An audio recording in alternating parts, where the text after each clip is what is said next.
누가복음 13장 오늘 31절부터 35절까지 말씀입니다.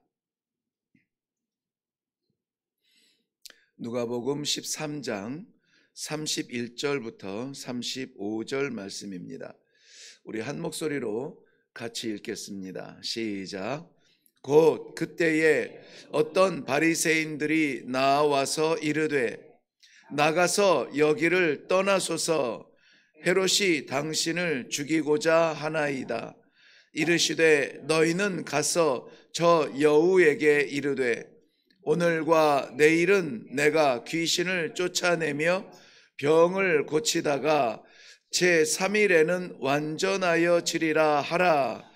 그러나 오늘과 내일과 모레는 내가 갈 길을 가야 하리니 선지자가 예루살렘 밖에서는 죽는 법이 없느니라. 예루살렘아, 예루살렘아, 선지자들을 죽이고 내게 파송된 자들을 돌로 치는 자여, 암탉이 제 새끼를 날개 아래에 모음같이 내가 너희의 자녀를 모으려 한 일이 몇 번이냐. 그러나 너희가 원하지 아니하였도다. 보라, 너희 집이 황폐하여 버린 바 되리라. 내가 너희에게 이르노니 너희가 주의 이름으로 오시는 이를 찬송하리로다 할 때까지는 나를 보지 못하리라 하시니라. 아멘. 우리 함께 기도하겠습니다. 내가 주께로 지금 갑니다. 우리가 하루하루 살아가는 이 길이 주님께 나아가는 길이고 우리를 반기시는 주님의 일을 하는 그러한 날들입니다. 사랑하는 주의 백성들, 이 하루를 살아갈 때에 어디로 가야 될지, 무엇을 해야 될지 이 말씀을 통하여 한 발자국이라도 우리 주님과 동행하게 하시고 주의 길을 걷게 하시고 주님 앞에 설 수 있도록 힘을 허락하여 주시옵소서. 이 시간에 말씀하여 주시며 새기게 하여 주시며 따르게 하여 주실 줄로 믿사옵고 예수님의 이름으로 기도하옵나이다. 아멘. 예수님께서 예루살렘을 향해서 가시는 길은 그의 사명적 길입니다. 갈 곳이 없어서가 아니라 예수님은 가야 할 곳을 분명히 정하셨고 그리고 그곳을 향하여서 지금 나아가고 있습니다. 예루살렘으로 가는 길에 어떤 바리새인이 와서 예수님에게 이렇게 이야기를 합니다. 헤롯이 당신을 죽이려 합니다. 그 정도 말을 하면은 믿을 만한 정보고 그 정도 말을 하면은 그럼 다음에 갈까? 이렇게 나왔어야 되는데 예수님의 대답은 전혀 그 정보를 준 사람의 기대에 부응하지 않습니다.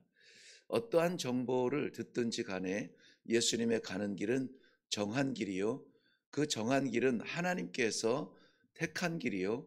하나님의 기쁨을 채우는 길이었습니다. 그러므로 예수님께서 자신의 안위와 또 잠시의 평안과 하루에 혹은 한 달의 수명을 늘리기 위해서 결정할 일은 아니었다는 것입니다. 오히려 예수님께서는 그렇게 계획하고 악한 마음으로 예수님을 기다리고 있는 예루살렘을 향하여서 경고하고 있는 내용이 오늘 본문 말씀입니다. 우리는 많은 정보를 듣습니다. 특별히 우리가 성도됨에 대하여서 드러내지 아니하면 듣지 않아도 되는 정보들을 우리가 세상의 성도로 살아가기 위해서 결단하고 나아가는 자리에는 많은 정보들이 우리의 귀를 통해서 우리 측근을 통해서 들려올 수가 있습니다. 꼭 그렇게 살아야 돼. 그렇게 살지 않아도 되는데 지금 시대는 많이 변했다고 적당하게 모양만 갖추라고 이러저러한 많은 정보들을 들을 때에 우리는 어떠한 우리를 죽이겠다는 정보까지는 없는데요. 이러한 설픈 정보를 들을 때에 우리의 결단은 어떠한가요? 그러니까 우리는 어떤 결단을 하며 이 하루를 살아갈까요? 오늘 말씀을 통해서 예수님의 결단의 모습을 우리가 좀 살펴보고 우리도 좀 닮아가고 흉내라도 낼 수 있는 그런 복이 우리에게 있기를 바랍니다. 먼저는 31절 말씀은 곧 그때에, 이미 곧 그때라고 하는 것은 우리 조금만 눈을 위로 올리면은 28절부터 30절 말씀을 중심으로 해서 이미 변론으로 인하여 예수님이 호락호락하게 우리의 이 유대적 전통을 지키고 응원하러 온 사람이 아니구나 하는 긴장감으로 이 바리새인들과 함께 이야기를 나누었던 이후인데요.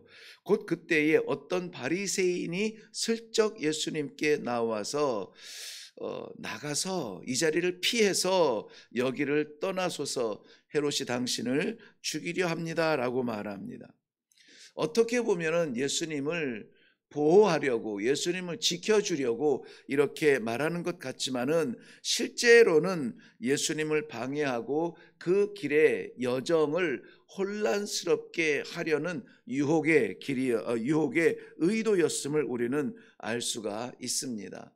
이러한 비슷한 일들이 예수님만 그런 것이 아니라 바울 사도 같은 경우에도 사역을 마치고 예루살렘으로 돌아가는 길에 이미 이 바리새인 정도가 아니라 가까운 측근들, 장로들과 제자들과 이런 같이 동역하는 사람들도 예루살렘으로 가지 마세요. 당신을 죽이려고 40명이 바울을 죽이지 아니하면 내가 밥도 먹지 않겠다고 그렇게 이 살인자들이 당신을 기다리고 있습니다. 이 실제적인 정보 앞에서도 바울 사도도 그 길을 내려놓지 않았습니다. 왜냐하면은 분명한 하나님의 인도하심의 약속이 있는 사람은 돌아가지도 않고 머뭇거리지도 않고 그 길 가는 것에 대하여서 담대하게 나아갈 수가 있는 것입니다. 그러니까 예수님과 사도 바울만 그랬겠냐고요. 이 시대를 살아가는 모든 성도들이 이러한 유혹과 경고를 받게 됩니다. 헤롯은 이미 요한을 죽인 후에도 마음이 두려웠습니다. 왜냐하면은 이 두려움은 어디에서 오냐면은 자신의 의에 대한 결핍에서 오거든요. 자신이 온전하게 맞추어 살아가지 못하면 그 결핍, 공허한 자리를 무언가로 채워야 되는데 그것을 바른 것으로 채우지 못하면은 두려움과 공포에 쌓이게 되는 겁니다. 제가 잠을 쉽게 이루지 못하는 분들에 대하여서 이게 몇몇 분들의 그러한 고통으로 여기고 있었는데요. 생각보다 그러한 분들이 많다는 사실을 제가 알았어요. 어, 저희들 이제 뭐 50대를 넘어 60대 정도가 되고 70대까지도 제가 좀 들은 것 같은데요. 잠을 이루지 못한대요. 왜 그런지는 모르겠다고 하는데 그것은 편한 삶은 아니에요. 왜냐하면은 하나님의 창조 질서 속에서 그리고 하나님과의 관계 속에서는 다윗 같은 경우에 보세요. 그 원수의 쫓김, 원수의 위협과 그야말로 뭐 2,000명, 3,000명씩 쫓아다니는 그러한 위기 속에서도 그가 고백했던 것은 하나님께서 사랑하시는 자에게 잠을 주시도다. 이 잠이라고 하는 것이 우리가 콜콜 자는 이 슬리핑이라고 하는 의미도 있겠지만은 마음의 평안이거든요. 잠 못 이루는 것이 어떤 불안감에 의해서라면은 우리의 생활을 조금 좀 변화를 시도할 필요가 있습니다. 어떤 변화냐면 성도는 말씀과 기도에 의존하는 그러한 삶이어야 됩니다. 그러한 부분으로 채워져야 되는데 거기에 다른 것으로 채워지게 되면은 자꾸 이 성도의 이 바른 삶의 정상적인 삶에 공허함이 생기게 되어 있고요. 그 공허함은 불안과 불편함으로 생기게 되어져요. 그때는 어떤 부작용이 일어나냐면은 바른 말씀에 대하여서 스스로 판단에 오해가 생기고 바른 판단이 불쾌해질 때가 있습니다. 그럴 때에는 우리가 영적으로 좀 긴장할 필요가 있습니다. 내가 바른 것으로 채워지기를 바라는 기도의 시간이 반드시 필요합니다. 네, 그래서 이 헤롯은 여전히 불안해하고 예수가 여전히 살아있다는 이 존재 때문에 불편해합니다. 이 불편이 선한 일로 해결되지 아니하면은 제거하려고 합니다. 가뜩이나 사람들이 예수님께서도 물어보셨을 때 사람들이 나를 누구라 하더냐, 어떤 사람은 엘리야라고 합니다. 어떤 사람은 세례 요한이 돌아왔다고 합니다. 막 이러한 소문들이 들리는데 제자들의 아이디어가 아니라 사람들이 그렇게 말한다는 것이고, 지금 이 시대와 마찬가지로 당시의 정보력으로 사람들이 많이 운집해 있고 어떠한 사람이 인기를 얻고 쫓아다니는 모습을 볼 때에는 이 왕들이나 권력자들이나 지도자들이 저기 무슨 일인가 알아봐라, 이러한 정보력 정도는 예나 지금이나 똑같지 않습니까? 그럴 때에 세례 요한이 다시 살아왔다고 말하는 사람이기도 해요 라고 말할 때에 직접 살해한 그 손이 얼마나 두렵고 떨리겠냐고요. 그런 의미에서 동일한 메시지를 외치는 사람이라면은 동일한 긴장을 가지고 또 내 삶을 방해할 것이라고 여기고 죽이기를 원했던 것입니다. 그러면은 어떻게 해야 되겠느냐? 저 입을 막아야 되지 않겠습니까? 주변에 둘러싼 사람은 그 권력 앞에서 자신의 정직한 길을 가지 못하고 왕의 마음을 시원하게 하려는 그러한 이야기를 할 수밖에 없고, 왕은 거기에 넘어가서 정의를 제대로 펼칠 이 정직한 마음을 잃어버리는 것입니다. 이미 정직한 삶을 살지 않던 사람이에요. 예수님께서는 그러한 위협을 듣고 세상 권력에 대하여서 두려워하지 않습니다. 왜냐하면 이 길은 예수님 스스로가 정하신 길이 아니요 아버지께서 기뻐하시는 길입니다. 예수님께서는 완전한 하나님이시며 완전한 사람이시기에 이 사람의 연약함이 있지 않아요? 찔르면 아프고 때리면 상처가 나고 슬프면 눈물이 나고 굶으면 배가 고파요. 동일한 우리의 생각과 마음을 가지고 살아가시면서 굳건하게 그 길을 지켜냈던 것입니다. 자동이 아니에요. 하나님께서 정하신 이 자동 시스템이 아니라 머리 둘 곳 없어 광야 길바닥에서 돌 베고 잠을 자는 그 자리가 편해서 그렇게 자는 것은 아닙니다. 문 열고 들어가서 따뜻한 불된 방에서 자고 싶어하는 마음이 누군들 없겠습니까? 그러나 예수님은 그렇게 하지 않았어요.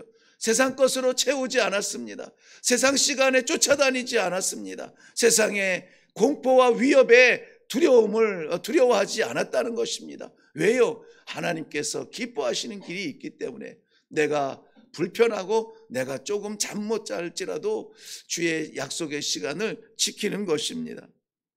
믿음의 타협을 시도하지 않은 예수님의 메시지는 오늘 우리들에게 무엇을 생각하게 합니까? 하나님의 뜻을 더 확실하고도 분명하게 따라가기를 원하는 우리 주님, 흔들리지 아니하고 그 길을 가고 있는 것입니다. 그 길을 오늘 본문에서는 내가 갈 길이라 이렇게 정했어요. 내가 가는 길이 아니라 내가 갈 길이라. 여기에서 멈추지 아니하고 더 나아가야 한다는 것입니다. 길이 남았다는 것입니다. 여기에서 멈추지 아니하고 하나님께서 마지막 십자가의 그 길까지, 아니 부활의 길까지 우리 주님은 가야 했기에 내가 갈 길이라 이렇게 표현하고 있는 것입니다. 그러면서 헤롯 왕에 빗대어서 저 여우에게 가서 이르라라고 말하죠. 여우는 고대 근동지방에서 우리도 그런 인식이 없지 않아 있습니다만은 교활하고 날카로운 그런 약삭빠른 그런 존재들을 여우 같은 이렇게 표현합니다. 그래서 도대체 어디에서 나타날지도 모르겠고 도대체 전략이 무엇인지도 모르겠고 하는 이러한 제가 어렸을 때 본 이야기 같은데요. 그 사막의 여우라고 불리는 롬멜 장군이 그의 탱크 부대를 이끌고 나타날 때에는 그 어마어마한 기갑 부대를 이끌고 나타나면서도 도대체 어디에서 나오는지를 모르겠고, 도대체 저 사람의 생각과 아이디어와 전략이 무엇인지 알 수도 없는 그러한 존재를 여우 같은 존재라 이렇게 빗대어서 이야기하는데요.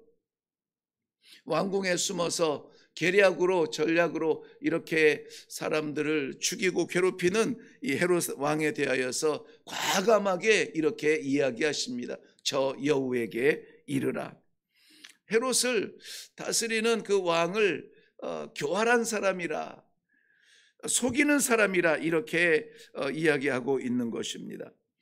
그런 사람이 힘을 가졌다면 굉장히 위험한 상태인데 거기에 굴하지 않습니다. 오히려 나의 길을 가야 하리니, 나의 길을 가야 하리니. 사랑하는 성도 여러분, 오늘도 우리가 가야 할 길이 있습니다. 그냥 맞이하는 시간들과 환경들이 아니라 우리의 길은 정해지지 않았습니까? 하나님께서 기뻐하시는 그 길을 걷겠노라고. 미련하고 연약한 이 먼지만도 못한 우리에게 영원 생명 주신 우리 하나님 아버지, 그것도 거저 주신 것이 아니라 예수 그리스도의 십자가를 통하여서 나를 사신 그 영광과 그 은혜, 내가 할 것이 무엇입니까? 대단한 영웅 같은 일을 하지는 못할지라도 아버지 기뻐하시는 일을 한 걸음이라도, 한 시간이라도, 한 순간이라도 감당하게 하여 주시옵소서. 우리의 길이 오늘 이 아침에 정해지면 좋겠습니다. 예수님의 메시지는 이랬습니다. 오늘과 내일은 병을 고치고 귀신을 쫓아내다가 제3일에는 완전하여 지리라. 보세요. 어떠한 살해 위협이 있을지라도 오늘과 내일은 주의 길을 가는 겁니다. 오늘은 예수님께서 지금 이 말씀하시는 현장이요, 내일은 예루살렘에 들어가서 당할 고통이요, 그러나 제3일에는 완전하여 지리라. 십자가의 그 구원의 그림을 그리면서 이미 예수님께서는 그것을 작정하시고 순종하며 나아가는 모습을 봅니다. 이거 단순한 여정이 아니에요. 아, 그렇게 가시겠구나, 이게 계산처럼 나오는 길이 아니에요. 누가 봐도 어려운 길이고, 누가 봐도 자존심 무너지는 자리고, 하나님이 창조주가 창조물의 손에 침뱉음을 당하고 못박힘을 당하고 다 벌거벗김을 당한다는 것이 얼마나 부끄럽고 괴로운 일입니까? 그런데 그것을 완전하게 이루어지는 그러한 완전하여 지리라라고 말씀하는 그 길은 쉽지 않은 길이라는 것입니다. 사랑하는 성도 여러분, 그 길에서 우리가 살아났습니다. 주께서 그 길을 걸으심으로 말미암아 오늘 우리가 이 제단을 향한 길을 걸을 수가 있었던 것입니다. 주께서 그 생명을 사셨음으로 말미암아 오늘 우리가 숨쉬며 하나님을 찬양할 수 있는 삶을 살게 된 것입니다. 요즘에 한국 교회들도 위기다 이야기합니다. 벌써 십수년 된 이야기지만은 언제부터 위기다 말했습니까? 젊은이들이 교회를 빠져나가고 주일학교 아이들이 텅텅 비어져 가고 문을 닫고 교회 성도들이 줄어가면서 한국 교회에 위기가 왔다라고 말합니다. 저는 그게 위기라고 생각되지 않아요. 성도의 수가 줄어가는 것이 이 한국 교회의 위기가 아니라 이단이 하도 판을 쳐서 성도들이 십자가 걸어놓은 교회 걸어놓았다고 다 교회인 줄 알고 이리저리 쫓아다니다가 2단에 빠지고 3단에 빠지는 것, 이게 한국 교회의 위기가 아니라는 것입니다. 진정 한국 교회의 위기는 성도들이 어려움과 방해 앞에서 정신이 혼란스러워서 이 하나님의 약속의 길을 잃어버리고 주님 가신 그 길 따라가겠다고 작정하였던 첫사랑의 그 길을, 그 마음을 잃어버리고 여기저기 타협하며 편한 삶을 살겠다고 십자가의 길을 내려놓는 그러한 자리. 그래서 한국 교회의 위기를 사실은 이 강단에서 시작했다고 평가하는 그러한 사람들이 많습니다. 왜냐하면 온통 성도들 듣기 좋은 이야기만 하고 편한 이야기만 하고 복을 받으라 복을 받으라 이런 얘기만 했지 십자가 지라 십자가 지라 회개하라 회개하라 말하지 아니하고 껍데기만 키워 이 교회에 결국은 이 풍선 터지던 위기가 오지 않았는가. 안타까워하며 우리가 잘못했습니다. 우리가 잘못했습니다. 회개하는 강단도 없지 않아 많이 있습니다. 그것이 우리에게 또한 소망이 될 줄로 믿습니다.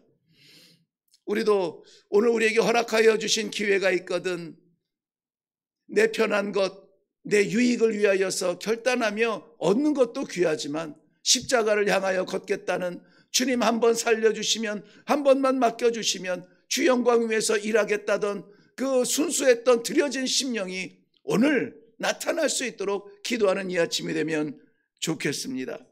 오히려 지금 당장에는 세상 권력이 이기는 것 같지만 그런데 예수님은 분명히 바라다 보셨습니다. 예루살렘아 예루살렘아 선지자들을 죽이고 메시아로 오신 예수 그리스도를 십자가에 못 박는 권력의 성 예루살렘아 그 권력으로 말미암아 무너지리라.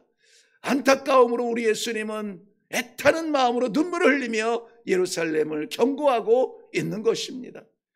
영원할 것 같았던 예루살렘의 그 굳건한 돌벽도 주 70년에 로마에 의해서 완전히 무너지고 불타버리고 마치 상처 남듯이 이 서쪽 벽 조그마한 벽 하나 남겨놓고 지금도 이스라엘 백성들 예루살렘에 찾기만 하면은 거기를 찾아가서 그 고통의 세월을 눈물을 흘리면서 지금 보낸 세월이 얼마나 2000년이 넘었는데 지금도 안타까워하면서 거기에서 눈물을 흘리면서 기도를 한다고 해서 통곡의 벽이라 그렇게 이름 붙이지 않았습니까? 예수님 말씀대로 되었죠. 사랑하는 성도 여러분, 성도로서 오직 주의 길을 가려 한다면은 주께서 기대하시며 기뻐하시는 그 길에 서는 것이 바른 길입니다. 내가 가는 길에 주님을 부르는 성도가 아니라 주께서 가신 그 길을 순종하며 나아가는 그러한 성도의 길을 갈 수 있기를 주님의 이름으로 축원합니다. 우리 기도하겠습니다. 오늘도 주님께서 말씀하시며 경고하시며 사람의 향락과 인본주의에 빠져 있는 이 시대에 힘겹게 십자가 붙들고 살아가는 주의 성도들에게 오늘 이 하루도 주와 동행하는 축복의 시간들을 허락하여 주시니 감사합니다. 물질이, 건강이, 성공이 이것이 축복의 기준이 아니요 나를 붙잡은 하나님의 손 그 체온을 느끼면서 어려울지라도 포기하지 않는 이 성도의 길에 서 있는 것 자체가 우리들에게는 축복인 줄로 믿습니다. 어려움이 닥칠지라도 포기하지 아니하고 더욱 주를 붙들고 살아가게 하여 주시옵시고 우리를 위하여서 날마다 이렇게 말씀으로 채워주시는 우리 하나님의 은혜에 감사 감격하여서 오늘도 찬송하며 나아갈 수 있도록 도와주시옵소서. 감사드리오며 예수님의 이름으로 기도하옵나이다. 아멘. 내가 갈 길을 가리라는 우리 주님의 결연한 모습이 우리 입술로라도 한번 했으면 좋겠습니다. 주님, 나도 갈게요. 주님, 나도 갈게요. 그래서 그 동행의 그러한 축복이 있기를 바라고요. 그 동행의 끝에서 우리 영원한 하나님의 보좌 앞에 함께 설 수 있는 그러한 은혜가 오늘 우리들에게 있기를 바랍니다.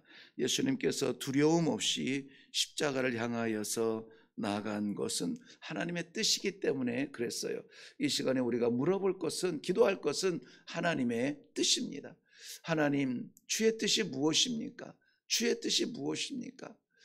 저희의 기도가 저희의 삶을 초월하지 못했나요? 주님, 그 한 생명 유지하며 보호하며 버텨낼 수 있었지만 기꺼이 내려놓은 것은 지구촌의 사람들을 살리기 위한 희생이었는데 나도 그 길 가겠다고, 나도 희생하겠다고, 나도 섬김의 삶을 살겠다고 했는데 내 기도는 온통 내 삶에 건강 달라, 성공시켜 달라, 온통 우리 가정에 자식들 도와달라, 부모들 고쳐달라, 우리의 친지들 구원해달라, 이 가정의 울타리를 넘지 못하지는 않았는가? 우리 주님은 이러한 울타리조차 없었습니다. 원수도 사랑하라는 그 마음으로 기도하셨습니다. 이 시간에 하나님의 뜻이 무엇입니까? 내게 남겨진 여력이 있다면 하나님의 뜻을 이루기 위하여서 나의 울타리, 가정의 울타리, 민족의 울타리를 넘어서 이 땅 끝에 있는 알지 못하는 민족을 위해서도 쓰임받을 수 있는 기도의 종이 되게 하여 주시옵소서. 우리 이 시간에 하나님의 그 뜻을 구하기 위하여서 한번 같이 기도하기를 바랍니다. 하나님께서 주시는 믿음의 담대함을 가지고 나는 못합니다가 아니라 하나님 맡겨 주시옵소서. 그리고 내가 못할 일을 하나님이 이루시는 것을 보는 게 이 성도의 기적 아닙니까? 이런 기적과 은혜를 체험하는 복이 있기를 바랍니다. 우리 다 같이 한번 주의 길을 가겠습니다. 주님 가신 길에 나도 함께 가겠습니다. 결단하며 이 시간에 같이 하나님의 뜻을 구하며 기도하겠습니다. 다 같이 기도하겠습니다.